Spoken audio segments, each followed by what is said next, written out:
আসসালামু আলাইকুম। আজকে আমি ঢেঁড়স রান্না করতেছি চিংড়ি মাছ দিয়ে।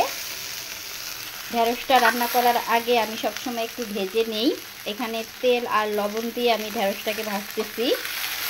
ভেজে নিলে ঢেঁড়সের যে একটা পিছলা ভাব থাকে সেই ভাবটা চলে যায়। আর আমার কন্যারাও ঢেঁড়সটা খুব পছন্দ করে, তো আমি সবসময় এমন করেই রান্না করি। বেশি না, হালকা একটু ভাজতেছি, যেহেতু আবার রান্না করব। তো এখন আমি ঢেঁড়সটা নামাই নিতেছি। চিংড়ি মাছ আর পেঁয়াজ একসাথে আমি তেলে ভেজে নিতেছি। তো এটার সাথে আমি অল্প একটু রসুন পেস্ট দিলাম। যদিও চিংড়ি মাছ তরকারিতে আদা রসুন না দিলেও চলে, কিন্তু আমি সব কিছুর মধ্যেই আদা রসুন দেই। ডাল রান্না করলেও কিন্তু আমি আদা রসুন দিই।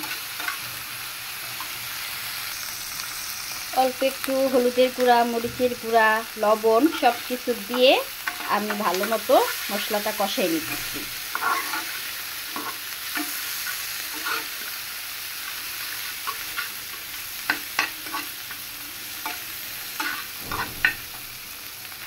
এখন দিয়ে দিতেছি অল্প একটু পানি।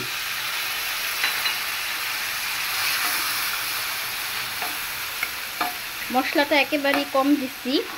বেশি মশলা দিলে আমার কাছে তরকারি ভালো লাগে না। আমি সব সময় একেবারে হালকা মশলা দিয়ে তরকারি রান্না করি।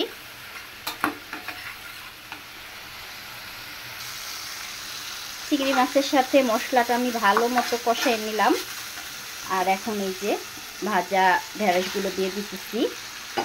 এখন আমি ঢেঁড়স আর মশলা আর একটু সময় কষাবো।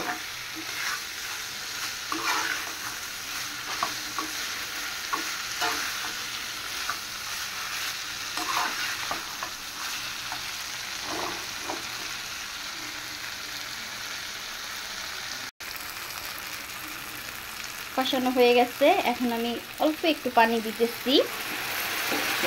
এই তরকারিটা অবশ্যই শুকনা শুকনা হবে, এখানে বেশি ঝোল হবে না। যেহেতু ঢেঁড়সটা ভাজা, মাছটাও কষানো হয়ে গেছে, তো এটা অল্প একটু সময় আমি চুলায় রেখে তারপর নামিয়ে নিব। আমার কন্যারা ঢেঁড়স অনেক পছন্দ করে, আপনাদের ভাইয়াও পছন্দ করে, কিন্তু আমি এই ঢেঁড়সটা কেন যেন খেতেই পারি না। ঢেঁড়স ভাজি, ঢেঁড়স তরকারি কোনোটাই আমার পছন্দ না। তবে কন্যাদের জন্য আমি প্রায় ঢেঁড়স তরকারিটা রান্না করি। তারা সবভাবেই পছন্দ করে, ভাজি হোক আর তরকারি হোক, ঢেঁড়স হলেই চলে। ওদের জন্য যেহেতু রান্না করেছি, তাই আর এটার মধ্যে ধনিয়া পাতা দিব না। এই যে আপনাদের ভাইয়া দেশি ধনিয়া পাতা নিয়ে আসছে, কিন্তু তারা ধনিয়া পাতার স্মেলটা পছন্দ করে না, এই জন্য ধনিয়া পাতা ছাড়াই রান্না করতেছি।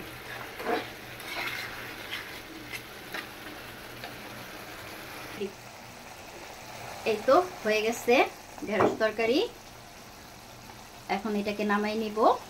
আজ এই পর্যন্তই। সবাই ভালো থাকবেন। আল্লাহ হাফেজ।